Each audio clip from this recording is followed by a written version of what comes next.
Let me start over. Hi, I'm Lisa, owner and operator of Sugar Needs here in Cincinnati, Ohio.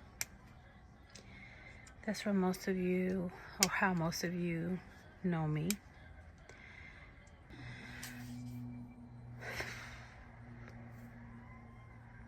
I think the subject of comparison has been on my mind lately.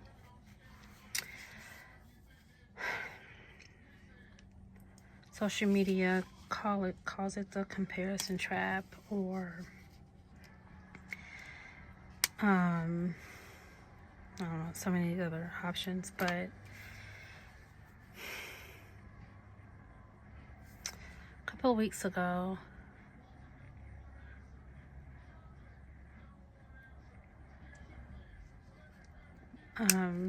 so every now and then I come up on here with different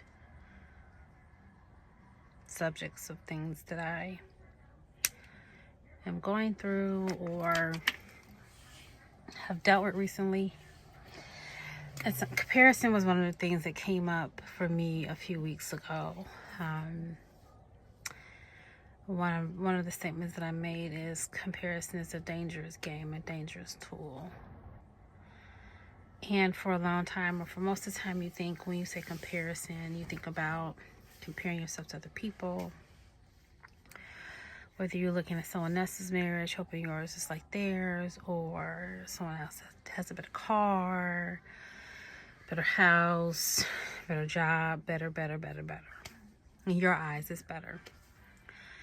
And you get stuck comparing yourself to them, not really understanding what they had to go through to get to where they are, or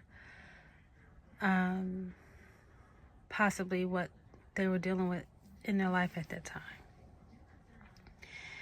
And a couple of weeks ago, got up early to go to Pilates class, and I was feeling kind of melancholy, not happy nor sad, but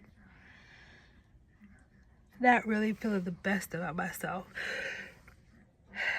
And one of the worst things I could do at that moment was get on social media as I was getting ready to go to Pilates. And I saw I don't use the word friend often anymore.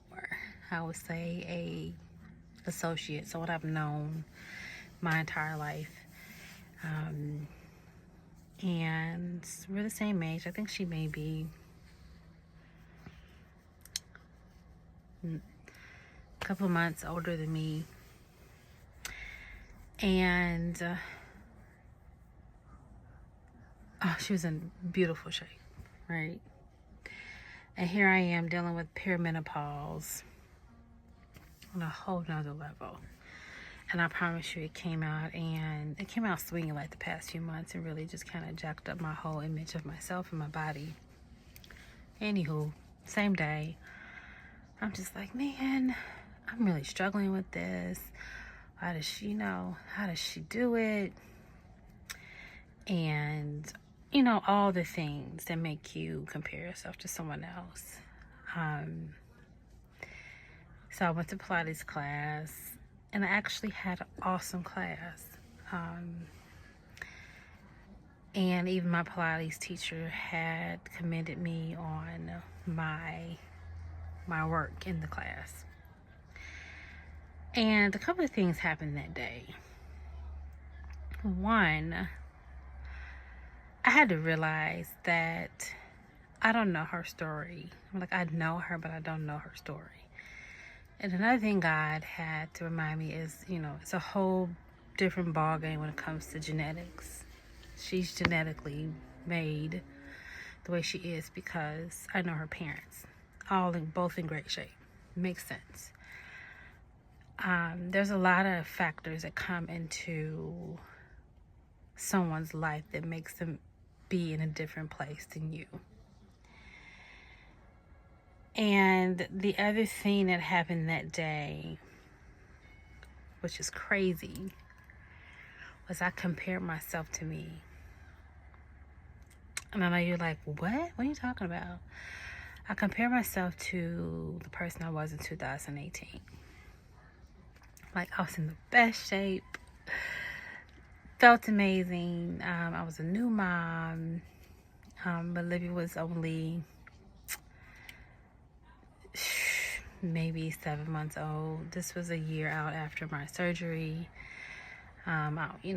Just looking amazing. So I had sent a picture to my trainer. I was like, Coach, like, look at this girl. Talking about me, right? I said, look at, what great shape she was in. She quickly reminded me, yeah, that was before perimenopause. And she said, how does it make you feel? And I sat back and I had to think about that. I had to think about who I was comparing myself to. The Lisa in 2018 is definitely not the Lisa in 2025. And I listed all the things that hit that Lisa since 2018. All the health challenges, the brain surgery, a myriad of other things in my personal life that's happening right now. Just a lot of things that started happening not too long after that changed the trajectory of my life and my health. And I realized sometimes, we're so concerned about comparing ourselves to others that sometimes we compare ourselves to ourselves, our old self, a person that hadn't even experienced life yet, that had yet to face the challenges and circumstances that life brings that could definitely change you on the inside and on the outside. So I had to pull back. And say, okay, yeah, she looked good, but she had no idea what was coming. She had no idea what was about to hit her life. And I remember that picture, and I remember when that picture was taken, and I remember a few months after that, a lot changed for me. Some I might talk about in the future, but not ready to discuss quite yet. And I had to stop comparing myself to a person that didn't exist anymore. And it's not that it's a bad thing. I think it's a great thing because she's developed, she's changed, I've changed. How I treat myself has changed. How I've allowed people to treat me has changed. I've been bold enough to make some decisions that I never thought, one, that I would have to make, but never thought I would have been strong enough to make. Decisions that have hurt, but have allowed me to heal in a space that I never thought I could. That girl could not do what I've had to do today, just in general. That girl wasn't strong enough. I am sitting here, a person who deals and lives with a brain disorder every day. I'm a mom of a 7-year-old little girl. I have a baking business that I have put on hold for right now, and I'm okay with that. There are things in my life that I was chasing then that I'm no longer chasing. I cared too much about what people thought of me then. I don't care anymore. Well, I shouldn't say I don't care, but I care less, I guess you can say. Comparing yourself to an old version of you, comparing yourself to someone else, it's a dangerous game. And if you don't take a moment and step back and realize you don't know what the other person has been through to get to where they are, or if you don't even give yourself grace to understand that you have changed, and